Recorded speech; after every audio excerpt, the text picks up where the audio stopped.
सगीर को उसी कमरे में पहुंचा दिया गया जो लूसी के फर्जी बाप ने बताया था। लूसी का फर्जी बाप इंडिया के इस जासूसी ग्रुप का लीडर था। इसका नाम महिंदर आहूजा था। इसने अपनी कोठी के बाहर इसी नाम के मुताबिक M.A. खान की तख्ती लगा रखी थी। इसकी उम्र 50 साल के लगभग थी, लेकिन लगता 40 साल से कम उम्र का था। वो इंडिया की इंटेलिजेंस का गैर मामूली तौर पर ज़हीन और मंजा हुआ आदमी था। वह अमेरिका की CIA का एजेंट हुआ करता था। इसने ज़्यादातर तजुर्बा CIA में हासिल किया। CIA ने इसे करोड़पति बना दिया था, लेकिन एक ऐसा वाक़या हो गया जिससे इसने CIA से अलहदगी इख्तियार कर ली। अलहदगी की वजह यह थी कि शुरू में तो इससे CIA मामूली से काम लेती रही जो ज़्यादातर मुखबरी तक ही महदूद थे। आगे चलकर इसे एक ऐसा काम बताया गया जो इसके मुल्क के ख़िलाफ़ जाता था। वो कट्टर हिंदू था, इसलिए अपने मुल्क के ख़िलाफ़ कोई कार्रवाई करने के लिए इसका दिल आमादा न हो सका। वो ब्राह्मण था और इसका अकीदा था कि इंडिया ब्राह्मणों का देश है, जिसे इंडोनेशिया से लेकर दजला और फरात तक वुसअत देकर महाभारत बनाना है। पाकिस्तान और अफ़गानिस्तान को तो महाभारत में शामिल करना ही था। महिंदर इंडिया में किसी मुसलमान का वजूद तक बर्दाश्त नहीं करता था। CIA ने इसे जो काम बताया था वो एक तो इसके मुल्क के लिए नुकसानदेह था और दूसरा नुकसान इसके मुल्क की हुकूमत को पहुंचना था जो खालिस्तान ब्राह्मण हुकूमत थी। अमरीकी CIA ने इसे सिर्फ इस काम के लिए लाखों रुपया पेश किया था, लेकिन इसने ना सिर्फ ये कि इतनी कसीर रकम लेने से इनकार कर दिया, बल्कि CIA से अलहदगी इख्तियार करके अपने मुल्क के वज़ीर-ए-आज़म को जा बताया कि CIA यहाँ क्या कर रही है। वज़ीर-ए-आज़म ने अपनी इंटेलिजेंस के चीफ को बुलाया और इसे अमेरिका की खुफिया सरगर्मियों से आगाह किया। इंडियन इंटेलिजेंस ने महिंदर की इतला पर और दीगर तफसीलात पर जो महिंदर ने बताई थी पेशबंदी कर ली और इनाम के तौर पर महिंदर का जज्बा देखकर और साथ ही इसका तजुर्बा देखकर इसे इंटेलिजेंस में शामिल कर लिया। महिंदर जब अपने मुल्क की इंटेलिजेंस में आया तो इसके जौहर बड़ी तेज़ी से खुलने लगे। इसकी बदौलत इसे अपनी इंटेलिजेंस में बड़ी जल्दी ज़िम्मेदार पोस्ट मिल गई। वो अक्सर कहा करता था कि मैं अपनी ज़िंदगी में महाभारत का ख्वाब अमली ताबीर की शक्ल में देखना चाहता हूँ और इस काम के लिए मैं रातों को सोऊंगा भी नहीं। ये अल्फाज तो तकिया कलाम की तरह इसकी ज़ुबान पर रहते थे कि मैं महाभारत में किसी मुसलमान मुल्क को कैसे बर्दाश्त करूँगा, जबकि मैं किसी एक मुसलमान की सूरत भी देखना गवारा नहीं करता। ये इसकी ट्रेनिंग नहीं बल्कि इसकी फितरत थी। इसने मुसलमानों की तरह लाखों रुपया कबूल करके अपने मुल्क के ख़िलाफ़ गद्दारी नहीं की थी, बल्कि इतनी ज़्यादा दौलत जो इसे पेश की गई और आइंदा जो मिलने वाली थी ठुकरा दी थी। अब ये महिंदर पाकिस्तान के दिल में M.A. खान बनकर उतरा हुआ था और पाकिस्तान में इसने जो अपने एजेंट पैदा करके फैला दिए थे इनमें अक्सरियत पाकिस्तानी मुसलमानों की थी। सगीर इन्हीं पाकिस्तानियों में से था, लेकिन भाई की मौत ने इसका दिमाग रोशन कर दिया था। इंडिया के एजेंटों के रखे हुए बम के धमाके ने सगीर के दिलो दिमाग से स्याह पर्दे उठा दिए थे, लेकिन महिंदर इतना कच्चा आदमी नहीं था कि इसे इसकी ख्वाहिश के मुताबिक छोड़ देता। महिंदर ने सगीर को इसके कमरे में पहुंचा दिया था, जो था तो ज़मीन पर ही, लेकिन ऐसा था जैसे ज़मीन की 7 तहों के नीचे हो। वहाँ से इसकी चीखों पुकार कोई सुन नहीं सकता था। 3-4 दिन बाद की एक रात मेजर उस्मान अपने घर में दाखिल हुआ। दरवाज़ा वीना ने खोला था। वीना ने इससे ये पूछने की ज़रूरत ही महसूस न की कि रात 12:30 बजे तक वो कहाँ था। इसे मालूम था कि वो कहाँ था। वीना और उस्मान अब एक दूसरे के साथ कम ही बोलते चालते थे। कोई ज़रूरी बात होती तो वो इंतहाई मुख्तसर अल्फाज में बात कर लेते। इन दोनों में मियाँ बीवी वाली बेतकल्फ़ी ख़त्म हो चुकी थी। मेजर उस्मान घर आता और बाहर निकल जाता था, फिर रात गए वापस आता और सो जाता था। वीना ने उस्मान के दोस्तों मेजर समी और कैप्टन आसिफ से कहा था कि उस्मान का अंदाज़ ऐसा हो गया है जैसे ये इसका घर नहीं बल्कि होटल है, जहाँ वो किसी मजबूरी के तहत रिहाइश पजीर है। इस घर किसी फ़र्द, बीवी या बच्चे के साथ इसका कोई ताल्लुक़ नहीं था, ना इनमें कोई रस्मी सी दिलचस्पी थी। कई दिन वो घर में खाना भी नहीं खाता था। उस रात उस्मान हस्बे मामूल रात 12:30 बजे घर आया तो वीना ने रस्मी तौर पर पूछा कि खाना खाएंगे? तुम क्या समझती हो मैं इस वक्त तक भूखा ही फिर रहा हूँ? उस्मान ने बेरुखी और तंज के लहजे में पूछा। बहरहाल मेरा फ़र्ज़ पूछना था, वीना ने कहा। तुम जो फ़र्ज़ अदा कर रही हो वो मैं जानता हूँ, उस्मान ने कहा। क्या जानते हैं आप? वीना ने उकताए हुए लहजे से पूछा। ये कि तुमने हर जगह मुझे रुस्वा और बदनाम करने की बाकायदा मुहिम चला रखी है, उस्मान ने गुस्सीली आवाज़ में कहा। आप इस वक्त अपने होशो हवास में नहीं, वीना ने बड़े आराम से कहा। सो जाएं। मैं होश में हूँ, उस्मान ने गरजती हुई आवाज़ में कहा। अब ये दुआ किया करो कि मैं होश में न रहूँ। आहिस्ता बोलें, वीना ने कहा तो नरम से लहजे में, लेकिन इस लहजे में तंज नुमाया थी। बच्चे डर कर जाग उठेंगे। मुझ पर हुक्म चलाने की कोशिश न करो, उस्मान ने और ज़्यादा बुलंद आवाज़ में कहा। वीना ने बहुत कोशिश की कि बात आगे न बढ़े। वो जानती थी कि उस्मान समझ बूझ कर हद से निकल गया है। इस पर अब कोई दलील असरअंदाज नहीं हो सकती।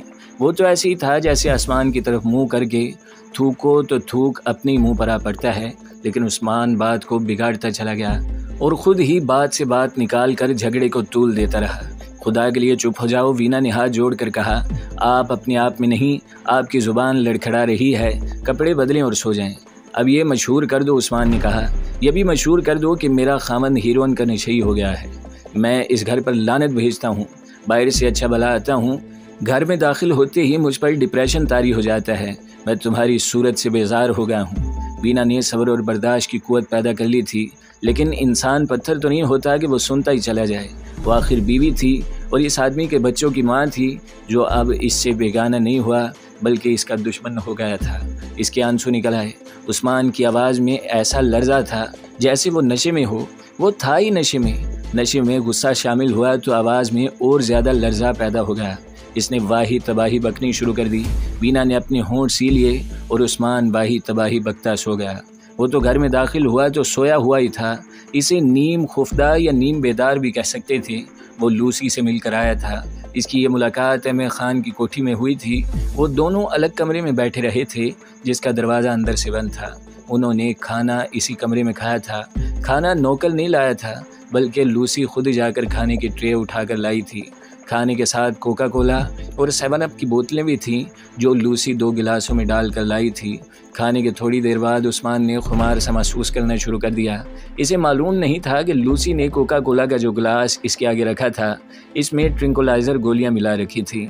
ये खुमार इन गोलियों का था, जिसे वो लूसी की मोहब्बत का खुमार समझ रहा था। इस नशे की कैफियत में इसकी सारी दुनिया लूसी के दिलकश वजूद में सिमट आई थी। मेजर उस्मान को मेजर समी और कैप्टन आसिफ ने बताया था कि यह लड़की इसे धोखे में ट्रिंकुलाइज़र पिला रही है, लेकिन लूसी को इसने अपने आप पर, अपनी अक्लो होश पर और अपने ख्वाबो ख्याल पर इस कदर गालिब कर रखा था कि वो तस्लीम करने पर आमादा नहीं होता था कि लूसी इसे किसी किस्म का धोखा भी दे सकती है। लूसी सर तपा एक तलिस्माती धोखा थी। वो इंटेलिजेंस की तरबियत याफ्ता लड़की थी, जिसे अपने जाल में लेती थी। वो यकीन की हद तक महसूस करता था कि लूसी इस पर मर मिटी है और इसके बगैर एक पल भी ज़िंदा नहीं रह सकती। ये उसकी एक्टिंग और नाजो अंदाज का कमाल था। अपने आंसू निकाल लेना, बिलक बिलक कर ऐसा रोना कि देखने वाला तड़प उठे, इसके खसूसी कमालात में शामिल था। इसके पास मुस्कुराहटों की कई किस्में थीं, जिनमें एक मुस्कुराहट ऐसी थी कि जाहिद भी ज़ाहदो तकवा को अलग रख दें। इसका सबसे बड़ा कमाल तो ये था कि वो अपने शिकार को खिलौना बल्कि चाबी वाला खिलौना बना लेती थी, मगर ख़ुद इसके हाथ में खिलौना नहीं बनती। वो अपने शिकार को मशीनी इंसान, जिसे रोबोट कहते हैं, बना लेती थी। मर्द औरत से क्या चाहता है? हैवानी जज्बात की तस्कीन। लूसी मर्द के फितरी मुतालबे को खूब समझती थी। वो अपने शिकार के इन जज्बात को भड़का देती और ख़ुद इनके लिए एक शराब बन जाती। फिर इसका शिकार प्यासे सहरा नौरत की तरह इसके पीछे पीछे चल पड़ता और शराब ये 2 हाथ दूर नजर आता, मगर 2 हाथ का फासला तय होने में नहीं आता था। ऊंचे दर्जे की पेशावर अस्मत फरोश औरत में जो कशिश होती है, वो इसकी खूबसूरती की इतनी नहीं होती जितनी इसकी एक्टिंग में होती है। हर अस्मत फरोश औरत में कशिश ये होती है कि लज्जत और जहनी फरार मुहैया करती है। वो अपने गाहक से ये नहीं कहती कि आटा ख़त्म हो गया है, 2 बच्चों की फ़ीसें जानी हैं, घर में मेहमान आ रहे हैं और तवाइफ, घरेलू मसाइल और झगड़े पेश नहीं करती, बल्कि अपने गाहक को इन बिखेड़ों से दूर भगा कर पनाह देती है। वो अपने गाहक को अल्फाज में इतना ऊंचा चढ़ा देती है कि गाहक गुलफाम बनकर फ़िज़ा में उड़ने लगता है। लज्जत, फरार और एहसास बर्तरी के एहसास का वो पूरा सामान लूसी के पास मौजूद था, जो एक अस्मत फरोश औरत के पास होता है। फ़र्क सिर्फ ये था कि लूसी एक हसीन ख्वाब बनी रहती थी और इस ख्वाब की ताबीर कभी कभार बनती थी। एक नशा तो इसका अपना था, जो अपने शिकार पर तारी कर देती थी। दूसरा नशा ट्रिंकुलाइज़र गोलियों का था, जो इसके अपने हुस्न व जवानी के नशे में सुरूर की तलिस्माती कैफियत पैदा कर देता था। फिर मेजर उस्मान जब इसके घर से निकलने लगता था तो इसने रुक कर लूसी से कहा था कि घर जाने को ज़रा भी जी नहीं चाहता, कुछ दिन और सब्र कर लो। लूसी ने इसे दरवाजे से अंदर करके और अपने बाजुओं में समेट कर और अपनी रेशम जैसे बाल इसके गालों से लगा कर कहा था, सब्र का फल मीठा होता है। वो कब आ रहा है? उस्मान ने सगीर के मुतालिक पूछा। आ गया तो क्या? लूसी ने ऐसे प्यारे अंदाज से कहा जैसे बच्चे को बहलाया जाता है। मैं उससे जान छुड़ा लूँगी। ना ही आए तो अच्छा है, उस्मान ने कहा था, और एक बार फिर लूसी को अपने साथ लगाकर और बादल नखास्ता इसे छोड़कर वहाँ से चला गया। वो जब घर में दाखिल हुआ तो नशे की इस कैफियत में वीना को देखा तो इसे यूँ लगा जैसे कैद खाने से इसे रिहाई मिल गई थी और इसे ज़बरदस्ती फिर इसे कैद खाने में डाल दिया गया है। वीना को इसने यूँ देखा जैसे कैदी जेल खाने के दरोगे को देखता है।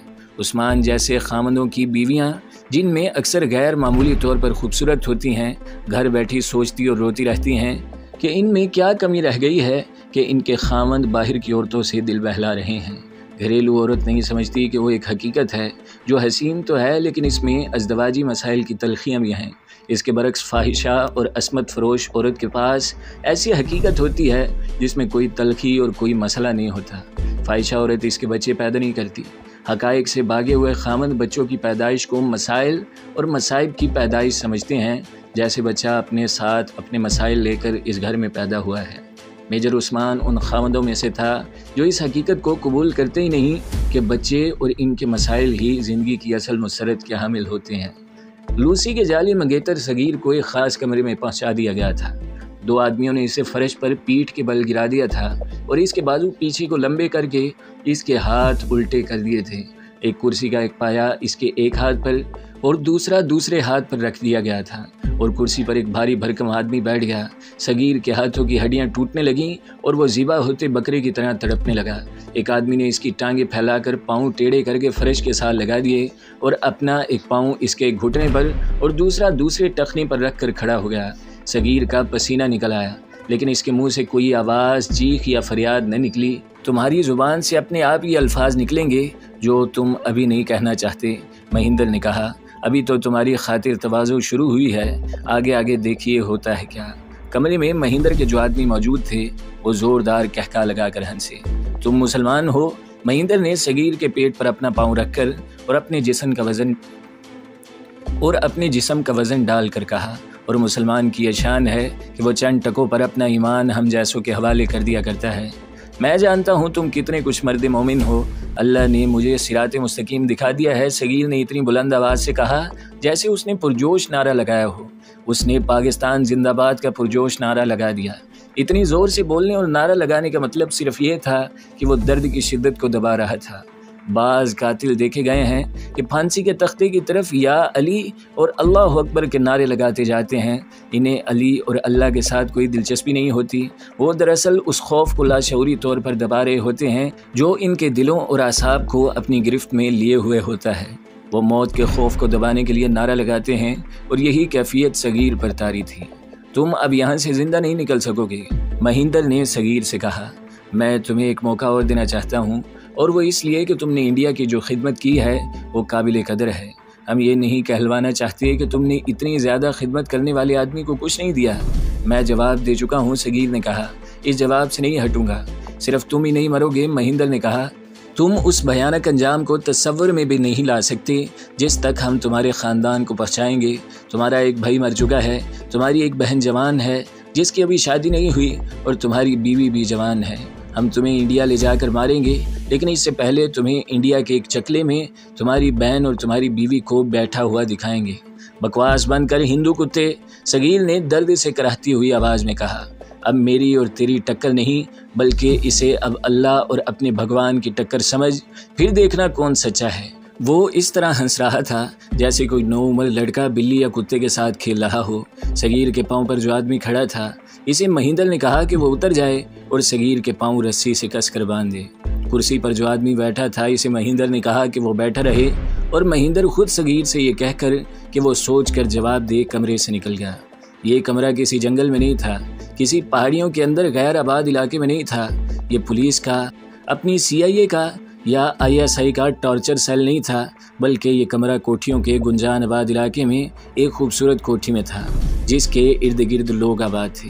ट्रैफिक रवां दवां थी और इस महज़ब बस्ती में ज़िंदगी की गहमा गहमी थी। किसी ने कभी यह देखने की ज़रूरत ही महसूस न की थी कि इस कोठी में कौन रहता है और यहाँ क्या होता है। फिर कैसे पता चलता कि इस कोठी के एक कमरे में इसी मुल्क के एक आदमी को दुश्मन मुल्क के आदमी एज़ार आसानी से कत्ल कर रहे हैं। यह आदमी सगीर को नहीं बल्कि पाकिस्तान को फर्श पर लिटाकर और हाथों पर कुर्सी रखकर इस पर बैठ गए थे। उस दिन के अखबारों में भी बरसरे इक़्तिदार और हिज़्ब इख्तिलाफ़ की लड़ाइयों, इल्ज़ाम और बहतान तराशियाँ और एक दूसरे को ज़लील और रुस्वा करने की ख़बरें नुमायाँ तौर पर छपी थीं। उस रोज़ भी पाकिस्तान के वज़ीर तकरीरें कर रहे थे और यूँ बाजू लहरा रहे थे जैसे वो पाकिस्तान को दुनिया का सबसे ज़्यादा खुशहाल और ताकतवर मुल्क बना रहे हों और यूँ बाजू लहरा रहे थे जैसे वो पाकिस्तान को दुनिया का सबसे ज़्यादा खुशहाल और ताकतवर मुल्क बना रहे हों। उस रोज़ भी लोग घरों में बैठे डाकुओं के हाथों लूट रहे थे और पुलिस इस कोशिश में थी कि किसी एक भी वारदात की रिपोर्ट दर्ज न करे। उस रोज़ भी पाकिस्तानी VCR से भारतीय फिल्में देख रहे थे और हमारे नौजवान नस्ल सोच रही थी कि हिंदू कितनी प्यारी कौम है, कितनी प्यारी फिल्में बनाती है और पाकिस्तान भेजती है। उस रोज़ भी पाकिस्तान में सियासी धींगा मुश्ती और कौमी इंतशार के मुजाहरे हो रहे थे और सगीर के हाथों में कुर्सी के पाए उतरते जा रहे थे। अभी तक उसके मुंह से हल्की सी की आवाज़ भी नहीं निकल रही थी।